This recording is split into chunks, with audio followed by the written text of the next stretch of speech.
आचलनाथ चाहिँ मेरो फुपूको छोरी पनि हो, हामी चाहिँ आफन्त पनि नजिकै घर पनि हो। उहाँ चाहिँ मेरो फुपाजु पनि पर्नुहुन्छ। यो घटना चाहिँ बिहीबार शुक्रबारको दिन घटेको घटना हो होइन त दाजु, साँझतिरको घटना हो।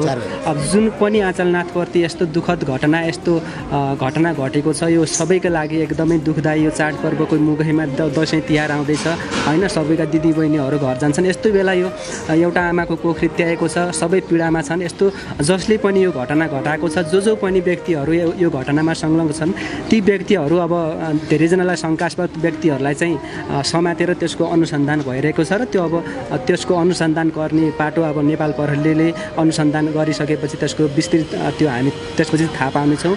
र यो घटना जसरी पनि भयो सबैका लागि एकदमै दुःख लाग्दो घटना छ। यस्तो भोलिका दिनमा कसै पनि नेपाली छोरीचेलीहरूमाथि यस्तो घटना नघटोस् र यो घटनाबाट हामीले एउटा सन्देश पनि सिक्न सक्छौँ भनेपछि कसैमाथि पनि विश्वास चाँडै नगर्नु होला। आफ्नै साथीहरू पनि मुख अगाडि राम्रो बोल्ने साथीहरू पिठ्यू पछाडिबाट छुरा रोपिरहेछन् भन्ने कुरा यो आचलनाथ माथि भएको छ। उसकै साथीहरू एकदमै विश्वास गर्ने, सँगै बस्ने, सँगै टिकटक बनाउने, सँगै नाच्ने, सँगै खाने, एकदमै मिल्ने साथीहरू एक्कासी त्यो झगडामा परिणत भएर तिनीहरूको के सम्बन्धमा सानसानो मनमुटावमा जे पनि होला, उसको गल्ती होला, केही गल्ती छ भने पनि उसलाई चाहिँ कानुन अनुसारले कारवाही गर्ने हो, त्यो प्रक्रिया चलाउने हो, नेपाल प्रहरीमा गएर रिपोर्ट गर्ने, उसको गल्तीको उसलाई सजाय दिने हो। त्यसै एक्कासी त्यो घटना चाहिँ त्यस्तो गर्न नहुने, त्यो एकदमै दुःखद घटना भएको छ। र जे भए पनि अब दोषीहरू चाँडै पत्ता लाग्नेछन्। सत्य तथ्य घटना त भोलि अब अनुसन्धानपछि त्यो थाहा हुनेछ।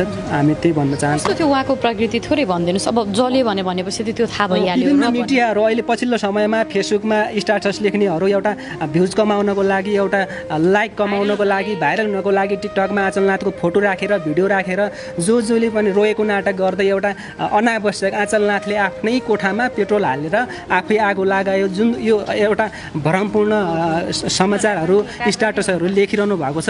यो एकदमै झुट हो।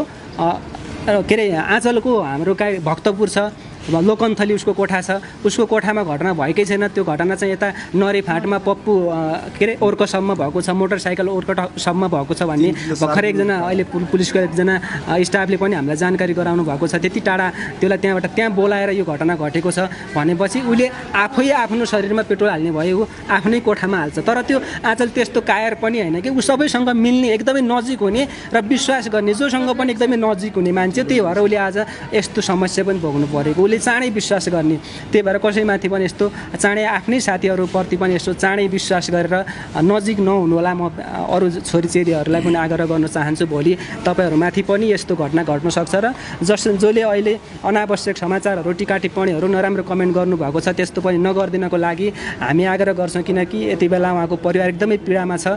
सकभर सक्नुहुन्छ भने उहाँको घर परिवारलाई यति बेला सहयोगको खाँचो छ। एकदमै गरिब परिवार छ, आर्थिक स्रोत केही पनि छैन, कमाउने मान्छे कोही छैन, कोही रोजगारी छैन भनेपछि यो बेला तपाईँहरूले चाहिँ एउटा मानवताको नाताले चाहिँ उहाँलाई सपोर्ट गर्न सक्नुहुन्छ। मानवता भुलेर, मानवता बिर्सेर भोलि हामीमाथि यस्तो घटना घट्दैन कि भन्ने नसोचेर, हाम्रो छोरीचेलीहरू छैनन् भन्ने कुरा नसोचेर तपाईँहरूले कसैले पनि यस्तो अनावश्यक नगरिदिनु होला, नराम्रो नलेखिदिनु होला, नराम्रो नभनिदिनु होला। आफ्नै छोरीचेली सम्झेर, आफ्नै घरको पीडा सम्झेर चाहिँ यो कसरी हुन्छ, यो घटनाको सत्य तथ्य छानबिनको लागि सबैले पहल चालिदिनु होला भन्ने म सबैलाई अनुरोध गर्न चाहन्छु। धन्यवाद।